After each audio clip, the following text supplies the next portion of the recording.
সবাইকে নমস্কার জানিয়ে বলছি, প্লিজ দয়া করে কেউ কাউন্টিং এজেন্টরা এবং প্রার্থী ক্যান্ডিডেটরা তারা ভোটিং এলাকা ছেড়ে আসবেন না।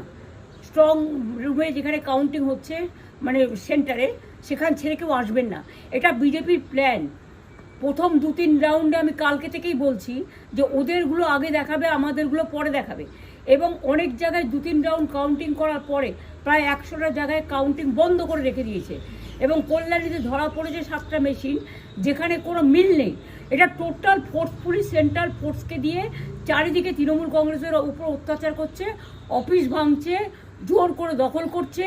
এসআইআর নামে আপনারা দেখেছেন ভোট লুট করেছে যাতে যে সিটগুলো জিততে পারে। কিন্তু এখনও এমন 70টা সিট আছে, 100টা সিট আছে যেগুলো আমরা এগিয়ে আছি, সেগুলো বলছে না। টোটালটাই মিথ্যে নিউজ খাওয়াচ্ছে। আগে ডিআইসিও এই খবরগুলো দিত, কিন্তু তাকে কালকে চেঞ্জ করে দেওয়া হয়েছে। টোটালটাই ইলেকশন কমিশন নিজের ইচ্ছে মতো খেলছে, এবং সাথে কেন্দ্রীয় বাহিনীকে নিয়ে। এবং আমাদের পুলিশরা টোটাল মাথা নত করে কেন্দ্রীয় বাহিনীর আন্ডারে কাজ করছে। সুতরাং আমি আমাদের কাউন্টিং এজেন্টদের, আমাদের সমস্ত পার্টির কর্মীদের বলবো, অত মন খারাপ করার কারণ নেই। আমি বলেছিলাম সূর্যাস্তের পরে আপনারা জিতবেন। 3 রাউন্ড 4 রাউন্ড কাউন্ট হলেও এটা 14 রাউন্ড থেকে 18 রাউন্ড কাউন্ট হয়, তখন আপনারা জিতবেন। Wait and see, watch.